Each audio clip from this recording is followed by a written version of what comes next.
Our natural river catchments in Ireland are facing huge pressures, although efforts are being made to improve and secure our water supplies.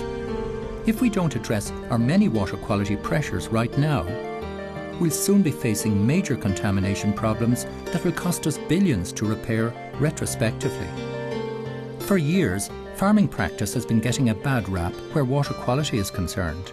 It has been accused of causing the majority of our water contamination problems by excessive spreading of nitrogen and phosphorus fertilisers. But farmers have been under pressure to remain economically viable by increasing quotas that push them to farm more intensively. So how can we reduce water contamination from agriculture and improve our water quality, while still allowing farmers to stay commercially competitive by farming intensively to meet their quotas? In recent years, huge efforts have been made to address this controversial issue. One such measure is the EU Nitrates Directive, which was implemented here in 2006 to protect our natural waters against pollution from agricultural practices. Under this directive, the government have imposed fertiliser spreading bans, called closed periods, during certain months of the year, and are also providing grants for farmers to build large slurry containment tanks that store fertiliser waste during these non-spreading periods. But exactly how much intensive farming affects our water quality, we don't yet know.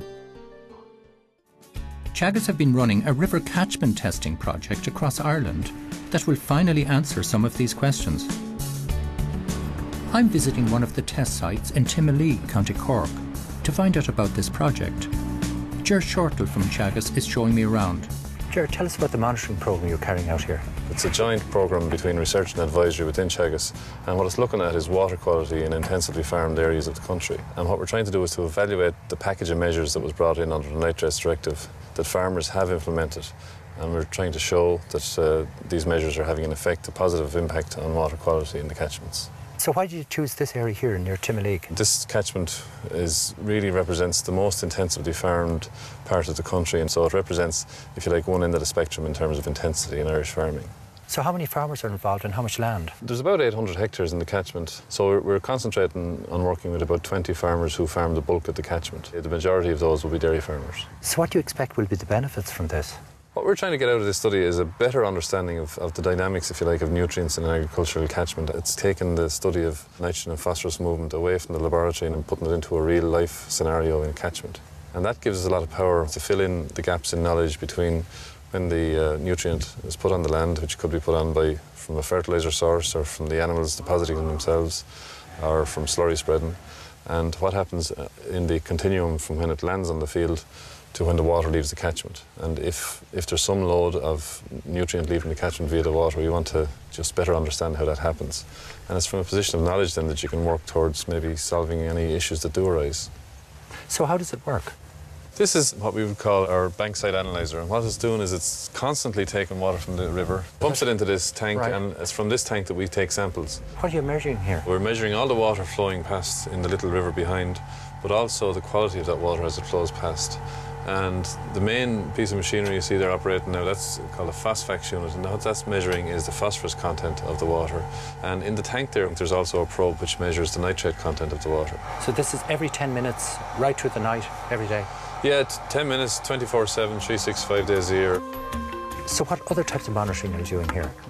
Well, we also have a network of groundwater monitoring wells, and these are multi-level wells where we look at the quality of the groundwater at shallow depth, just in the soil, at a slightly deeper depth where the soil meets the parent material or bedrock, and then right down into the bedrock. So we're getting a picture at 3 levels across a range of sites, and this tells you what path water takes from the upper reaches of the catchment down to the stream, because all the groundwater eventually makes its way to the stream and exits the catchment into the sea. It gives us a very good understanding of the dynamics of groundwater and how the groundwater moves around the catchment and what it brings with it in terms of nutrients. Ger is taking me to meet some of the farmers in the Timoleague area who've been looking for new ways to improve their farming practices as a direct result of the information that the Teagasc testing is providing. John, tell us about your farm here. How many cows have you got and how much land? Yeah, we're farming about 175 dairy cows. So this mini catchment programme now that's on here, how do you see that?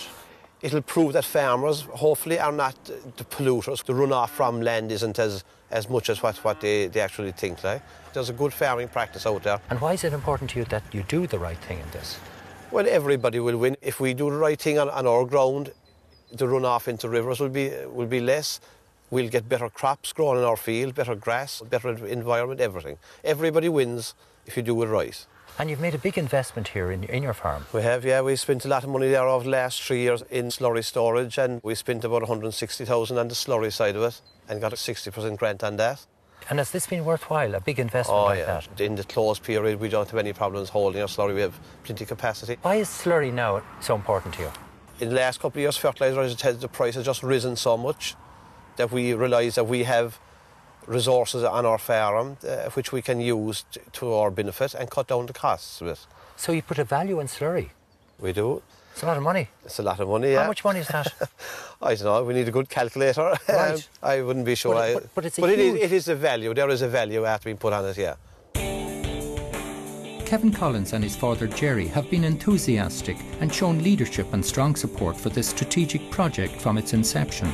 They have facilitated stream monitoring equipment on their land, where I met Kevin, who tells me about the benefits of growing clover.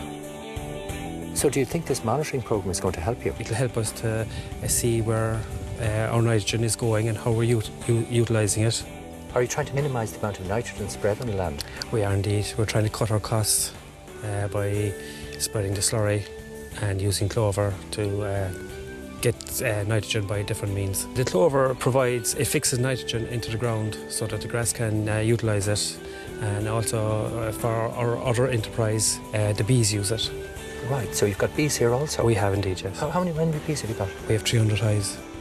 So do the bees help now the clover? They remove the nectar and they help to pollinate the clover. Really? So you've got two businesses really going on here? Yes. So how does the ground benefit by clover growing here?